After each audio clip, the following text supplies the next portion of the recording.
CM ಆಗ ಯೋಗ ಇದೆ ಅಂತ ಅನ್ನೋಂಥದ್ದು ತಮ್ಮ ಅಭಿಪ್ರಾಯ ಸರ್. ಈಗ ಯೋಗ ಅದ ಅಂತ ಅವ್ರು ಹೇಳಿದ್ದಾರೆ. ತಮ್ಮ ಅಭಿಪ್ರಾಯ? ಅವಕಾಶ ನಾವು ಕೂಡಿದೆ ಸರ್. ಗದಗ ಜಿಲ್ಲೆ ಒಲಿದು ಬರುತ್ತಾ ಅಂತ? ಶುಭೇಚ್ಛೆ ಆಶೀರ್ವಾದ ಇರ್ಬೋದು, ಆದರೆ ನಾನು ಆ ವಿಷಯ ಮಾತಾಡೋದಿಲ್ಲ. ನಾನು ನಂದು ರಾಜಕಾರಣದಲ್ಲಿ ನನ್ನ ನಿಲುವುಗಳೇನದವು ಅದನ್ನು 10 ಬಾರಿ ಹೇಳಿದ್ದೇನೆ. ನಾನು ಈ ಸಂದರ್ಭದಲ್ಲಿ ಭಾಳ ಸೂಕ್ಷ್ಮವಾಗಿರ್ತಕ್ಕಂಥ ಕಾಲ ಇದು. ನಾನು ಹಿಂಗೂ ಅನ್ನೋಲ್ಲ ಹಂಗೂ ಅನ್ನೋಲ್ಲ, ನಾ ಯಾವುದೇ ಪ್ರತಿಕ್ರಿಯೆ ಅದಕ್ಕೆ ವ್ಯಕ್ತ ಮಾಡೋದು. ಇನ್ನೊಂದು ಸರ್, ನನಗೆ ಬೇಕಾಗಿದ್ದು ಕೇಳ್ತಾವು, ಬೇಡಾಗಿದ್ದು ಕೇಳೋದಿಲ್ಲ. ಹಿಂಗಾಗಿತ್ತು. ಈಗ ಮತ್ತೆ ಇರ್ಬೇಕಂತ ಒಂದು ವಾರ್ನಿಂಗ್ ಕೊಟ್ಟಿದ್ರು ಸರ್.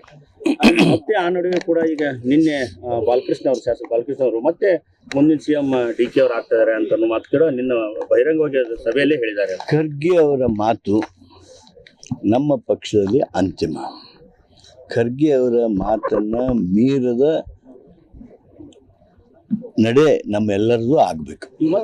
ಶಾಸಕರು ಈ ತರ ಹೇಳಿಕೆ ಕೊಡ್ತಾ ಇದ್ದಾರೆ ಸರ್. ಮತ್ತೆ ಪವರ್ ಸೆಂಟರ್ ಬಗ್ಗೆ ಸಿಎಂ ಆಗ ಯೋಗ ಇದೆ ಅಂತ ಅನ್ನೋಂಥದ್ದು ತಮ್ಮ ಅಭಿಪ್ರಾಯ ಸರ್. ಈಗ ಯೋಗ ಅದ ಅಂತ ಅವ್ರು ಹೇಳಿದ್ದಾರೆ. ತಮ್ಮ ಅಭಿಪ್ರಾಯ? ಅವಕಾಶ ನಾವು ಕೂಡಿದೆ ಸರ್. ಗದಗ ಜಿಲ್ಲೆ ಒಲಿದು ಬರುತ್ತಾ ಅಂತ? ಶುಭೇಚ್ಛೆ ಆಶೀರ್ವಾದ ಇರ್ಬೋದು, ಆದರೆ ನಾನು ಆ ವಿಷಯ ಮಾತಾಡೋದಿಲ್ಲ. ನಾನು ನಂದು ರಾಜಕಾರಣದಲ್ಲಿ ನನ್ನ ನಿಲುವುಗಳೇನದವು ಅದನ್ನು 10 ಬಾರಿ ಹೇಳಿದ್ದೇನೆ. ನಾನು ಈ ಸಂದರ್ಭದಲ್ಲಿ ಭಾಳ ಸೂಕ್ಷ್ಮವಾಗಿರ್ತಕ್ಕಂಥ ಕಾಲ ಇದು. ನಾನು ಹಿಂಗೂ ಅನ್ನೋಲ್ಲ ಹಂಗೂ ಅನ್ನೋಲ್ಲ, ನಾ ಯಾವುದೇ ಪ್ರತಿಕ್ರಿಯೆ ಅದಕ್ಕೆ ವ್ಯಕ್ತ ಮಾಡೋದು. ಇನ್ನೊಂದು ಸರ್, ನನಗೆ ಬೇಕಾಗಿದ್ದು ಕೇಳ್ತಾವು, ಬೇಡಾಗಿದ್ದು ಕೇಳೋದಿಲ್ಲ. ಹಿಂಗಾಗಿತ್ತು. ಈಗ ಮತ್ತೆ ಇರ್ಬೇಕಂತ ಒಂದು ವಾರ್ನಿಂಗ್ ಕೊಟ್ಟಿದ್ರು ಸರ್. ಮತ್ತೆ ಆ ನಡುವೆ ಕೂಡ ಈಗ ನಿನ್ನೆ ಬಾಲಕೃಷ್ಣ ಅವರು, ಶಾಸಕ ಬಾಲಕೃಷ್ಣ ಅವರು ಮತ್ತೆ ಮುಂದಿನ ಸಿಎಂ DK ಅವರು ಆಗ್ತಾ ಇದಾರೆ ಅಂತ ಮಾತು ಕೂಡ ನಿನ್ನ ಬಹಿರಂಗವಾಗಿ ಸಭೆಯಲ್ಲೇ ಹೇಳಿದ್ದಾರೆ. ಖರ್ಗೆ ಅವರ ಮಾತು ನಮ್ಮ ಪಕ್ಷದಲ್ಲಿ ಅಂತಿಮ. ಖರ್ಗೆ ಅವರ ಮಾತನ್ನ ಮೀರದ ನಡೆ ನಮ್ಮೆಲ್ಲರದು ಆಗ್ಬೇಕು. ಶಾಸಕರು ಈ ತರ ಹೇಳಿಕೆ ಕೊಡ್ತಾ ಇದ್ದಾರೆ ಸರ್. ಮತ್ತೆ ಪವರ್ ಸೆಂಟರ್ ಬಗ್ಗೆ ಸಿಎಂ ಆಗ ಯೋಗ ಇದೆ ಅಂತ ಅನ್ನೋಂಥದ್ದು ತಮ್ಮ ಅಭಿಪ್ರಾಯ ಸರ್. ಈಗ ಯೋಗ ಅದ ಅಂತ ಅವ್ರು ಹೇಳಿದ್ದಾರೆ. ತಮ್ಮ ಅಭಿಪ್ರಾಯ? ಅವಕಾಶ ನಾವು ಕೂಡಿದೆ ಸರ್. ಗದಗ ಜಿಲ್ಲೆ ಒಲಿದು ಬರುತ್ತಾ ಅಂತ?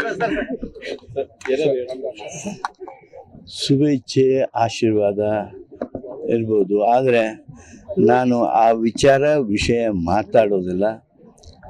ನಾನು ನಂದು ರಾಜಕಾರಣದಲ್ಲಿ ನನ್ನ ನಿಲುವುಗಳೇನದವು ಅದನ್ನು 10 ಬಾರಿ ಹೇಳಿದ್ದೇನೆ. ನಾನು ಈ ಸಂದರ್ಭದಲ್ಲಿ ಭಾಳ ಸೂಕ್ಷ್ಮವಾಗಿರ್ತಕ್ಕಂಥ ಕಾಲ ಇದು.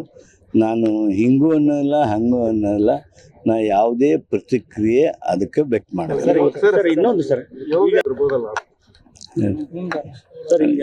ನನಗೆ ಬೇಕಾಗಿದ್ದು ಕೇಳ್ತಾವು, ಬೇಡಾಗಿದ್ದು ಕೇಳೋದಿಲ್ಲ. ಹಿಂಗಾಗಿತ್ತು. ಈಗ ಮತ್ತೆ ಇರ್ಬೇಕಂತ ಒಂದು ವಾರ್ನಿಂಗ್ ಕೊಟ್ಟಿದ್ರು ಸರ್. ಮತ್ತೆ ಆ ನಡುವೆ ಕೂಡ ಈಗ ನಿನ್ನೆ ಬಾಲಕೃಷ್ಣ ಅವರು, ಶಾಸಕ ಬಾಲಕೃಷ್ಣ ಅವರು ಮತ್ತೆ ಮುಂದಿನ ಸಿಎಂ DK ಅವರು ಆಗ್ತಾ ಇದಾರೆ ಅಂತ ಮಾತು ಕೂಡ ನಿನ್ನ ಬಹಿರಂಗವಾಗಿ ಸಭೆಯಲ್ಲೇ ಹೇಳಿದ್ದಾರೆ. ಖರ್ಗೆ ಅವರ ಮಾತು ನಮ್ಮ ಪಕ್ಷದಲ್ಲಿ ಅಂತಿಮ. ಖರ್ಗೆ ಅವರ ಮಾತನ್ನ ಮೀರದ ನಡೆ ನಮ್ಮೆಲ್ಲರದು ಆಗ್ಬೇಕು. ಶಾಸಕರು ಈ ತರ ಹೇಳಿಕೆ ಕೊಡ್ತಾ ಇದ್ದಾರೆ ಸರ್. ಮತ್ತೆ ಪವರ್ ಸೆಂಟರ್ ಬಗ್ಗೆ